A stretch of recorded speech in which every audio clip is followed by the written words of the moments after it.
tadi 3 macam sudah diminta. Itu diminta pemautnya ketika pawangnya belum datang. Jadi selesai bicara baru pawangnya datang. Tapi entah kenapa ini pawangnya udah ada di luar baru kita disuruh ngomong. Bingung pula kita ngomong apa gitu. Ya. Dan itu adalah sekalian, saya ingat ketika Ustaz Anies Mata, Presiden PKS hadir di tengah-tengah kita di Medan menjelang Pilgub Sumatera Utara, salah satu pesan politik penting yang disampaikan oleh beliau bahwa Sumatera Utara ini adalah, ada masih ingat? Sumatera Utara ini adalah miniaturnya Indonesia. Kenapa? Karena secara demografis keberagaman yang ada di Sumatera ini menggambarkan betul bagaimana potret demografi masyarakat di Indonesia. Sehingga pertarungan kompetisi dalam pemilihan gubernur pada waktu yang lalu ini sesungguhnya menjadi potret kecil pertarungan politik, kompetisi politik dalam pemilihan kepemimpinan di tingkat nasional. Artinya apa? Siapa yang memenangkan pilkada di Sumatera Utara, pilgub di Sumatera Utara, dia sudah punya modal awal yang besar untuk memenangkan pemilihan umum 2014.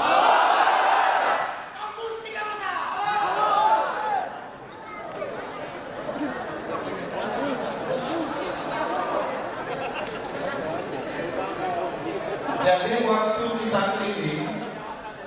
waktu kita keliling ke beberapa provinsi, semuanya punya semangat yang luar biasa untuk tembus 3 besar istilahnya. Ya, karena memang itu pesan yang berulang-ulang disampaikan oleh Presiden PKS. Nah, minggu lalu ketika kami berkunjung ke Kendari, ibu kota provinsi Sulawesi Tenggara, kita sangat terkejut karena ternyata Kendari yang belum jauh di sana, yang juga belum banyak dikenal oleh masyarakat Indonesia, para ikhwan dan akhwat di sana yang berkumpul luar biasa, dan yang kumpul bukan hanya caleg, bukan hanya kader, tapi mereka mengumpulkan yang hampir sama jumlahnya dengan antum, relawan dan simpatisan PKS Kendari. Ternyata apa? Target mereka direvisi bukan lagi 3 besar. Target mereka 2 besar. Saya pikir gitu ya, alasan apa yang paling mampu menjelaskan revisi target ini dari 3 menjadi 2.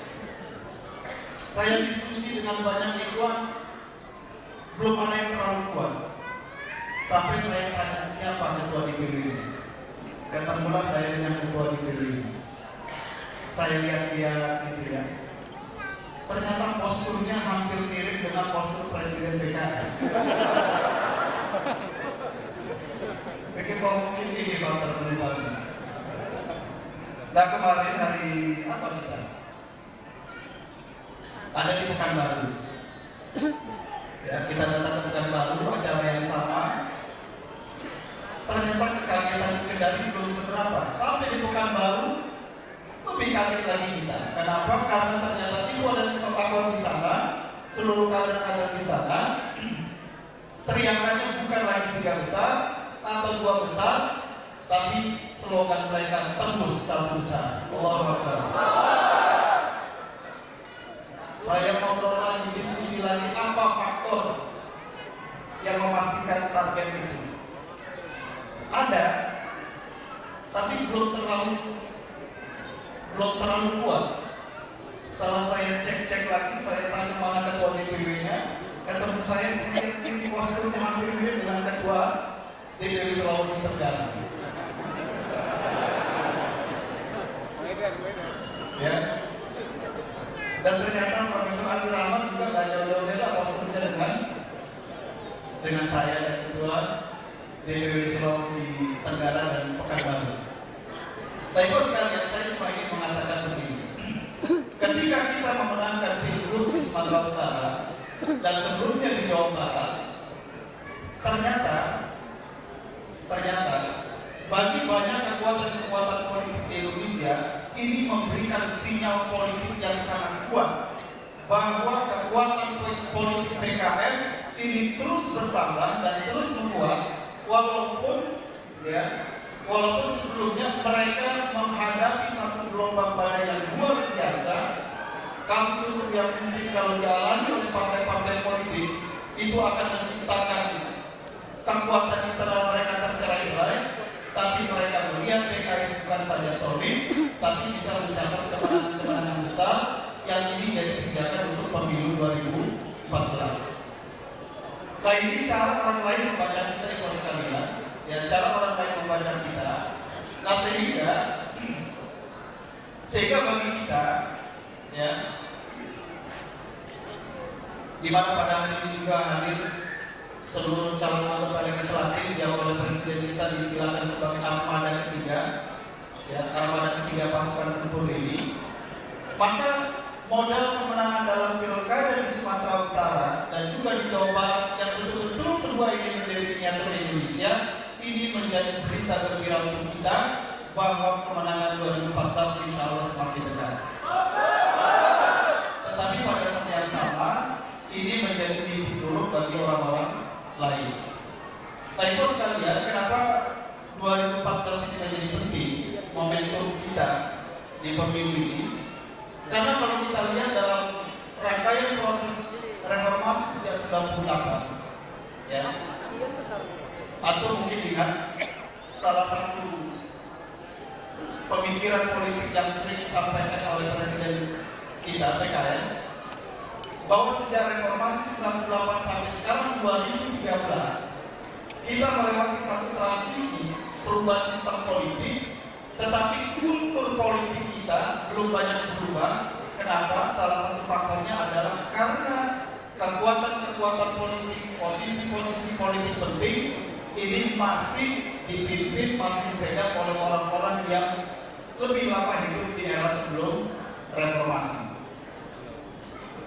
Nah, kalau kita lihat di kolam sekalian, 2014 yang artinya, ya, 16 tahun proses reformasi sudah berjalan adalah waktu terakhir, ya, batas waktu terakhir bagi transisi bukan saja sistem, tapi transisi generasi untuk kemudian pemilu 2014 betul-betul menghasilkan orang-orang yang memang sebagai besar hidupnya lahir dari rahim reformasi, lahir dan besar dalam kultur demokrasi, sehingga betul-betul pemilu 2014 melahirkan kekuatan politik baru yang kompatibel, yang sejalan, yang cocok dengan demokrasi dan reformasi. Dan secara jujur, kalau kita kaji pandangan para pengamat politik, para ilmuwan politik, para akademisi politik, satu-satunya partai yang lahir di era reformasi, satu-satunya partai yang kekuatan demografi kadernya merepresentasikan demografi orang-orang yang lahir di era reformasi adalah Partai Keadilan Sejahtera. Artinya 2014 harus menjadi tahun bagi PKS. Nah, ini Pak sekalian, secara politik pentingnya pemilu 2014 bagi kita sekalian. Jadi ini bukan sekedar persoalan nasib politik PKS, tapi 2014 adalah persoalan bagaimana kita menuntaskan proses transisi yang begitu panjang, proses transisi yang begitu lama, untuk kemudian betul-betul proses reformasi ini melahirkan kekuatan yang 100% reformis dan demokratis. Alhamdulillah. Nah, dalam konteks inilah, ibu-ibu sekalian, maka yang harus kita lakukan bukan saja melipat gandakan efek dari kekuatan kita, ya, dan itu yang sering ditawarkan oleh Ustaz Ismail, bagaimana kita melipat gandakan efek pengaruh kita di dalam perjuangan ini.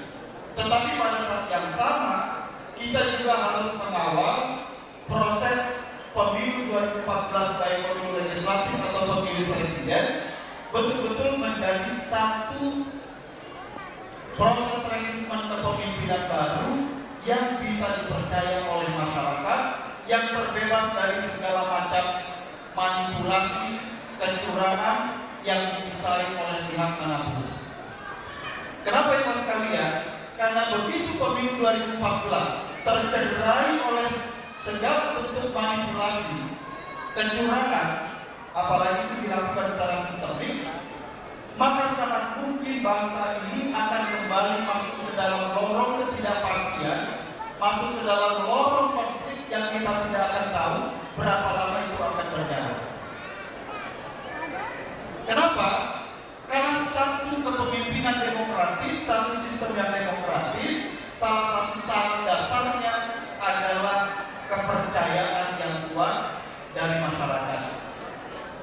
Nah, oleh karena itu, kita sejak beberapa waktu yang lalu terus melakukan mitigasi, melakukan pendeteksian diri, apakah pemilu 2014 ini punya potensi kecurangan secara sistemik.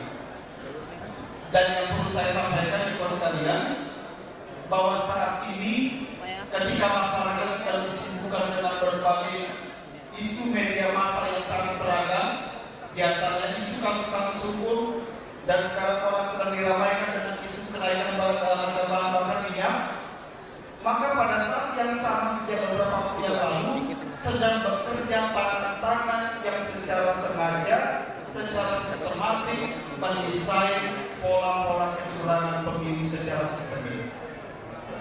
Apa targetnya? Targetnya adalah untuk memenangkan kepentingan politik mereka, untuk menjaga kesinambungan kepentingan politik mereka dengan memenangkan pemilu dengan berbagai cara. Nah, desain ini, rencana ini sedang berjalan di kepada sekalian. Ya. Nah, kalau kita biarkan ini, maka bukan saja bangsa ini akan mengalami kerugian, nilai demokrasi kita akan tercederai, tapi bangsa ini kemudian akan masuk ke dalam lorong gelap kembali, yaitu ketidakpastian, konflik horizontal, konflik vertikal, yang itu justru akan merugikan kepentingan masyarakat kita. Nah, inilah saatnya bagi kita untuk memutus semua mata rantai itu, untuk mengakhiri semua ketidakpastian itu, dan menjadikan kita sebagai tulang punggung kekuatan politik Indonesia yang demokratis dan reformis. Nah, terakhir kepada para caleg yang hadir pada malam hari ini, ya, yang ingin saya sampaikan, selain antum sekarang ini berkomunikasi, bersosialisasi dengan masyarakat, maka antum juga harus berperan di dalam melakukan pengawalan proses tahapan-tahapan penyelenggaraan pemilu, mulai dari pemutakhiran data penduduk, pemutakhiran data pemilih, penetapan daftar pemilih sementara, sampai penetapan daftar pemilih tetap. Antum harus mengawal betul untuk memastikan bahwa di sana tidak ada kecurangan secara sistemik yang bisa digunakan oleh pihak manapun. Sampai nanti masyarakat berbondong-bondong datang ke TPS, proses rekapitulasi dan penghitungan suara itu dilakukan sampai nanti ke pusat, maka para CAD harus betul-betul terlibat di dalam pengawalan. Kita bukan sedang mengawal suara kita sebagai caleg atau suara partai, tapi kita sedang mengawal suara masyarakat Indonesia untuk memastikan hasil pemilu 2014 betul-betul hasil pemilu yang bisa dipercaya dan diterima oleh semua masyarakat kita. Nah, ini Bapak sekalian, hal yang ingin saya sampaikan, dan selanjutnya kita akan minta Ustaz Andi Rahman, ya, untuk memberikan update informasi mengenai isu rencana kenaikan bahan bakar minyak, ya, isu BBM. Saya juga dengar di lapangan besok katanya Medan akan cukup panas, akan banyak demo-demo menolak rencana kenaikan BBM, ya. Dan nanti setelah Ustaz Andi Rahman akan disambung Ustaz Fahri Hamzah Ya, sebenarnya beliau berdiri saja kalau sama sudah panas sebenarnya. Jadi kalau sama tapi kalau medan seleranya lain, kelihatannya harus ditambah lebih panas lagi. Nanti beliau akan berbicara ide tentang reformasi hukum yang akan diusung sebagai salah satu tema besar kampanye PKS. Untuk itu saya persilakan kepada Ustaz Andi Rahman.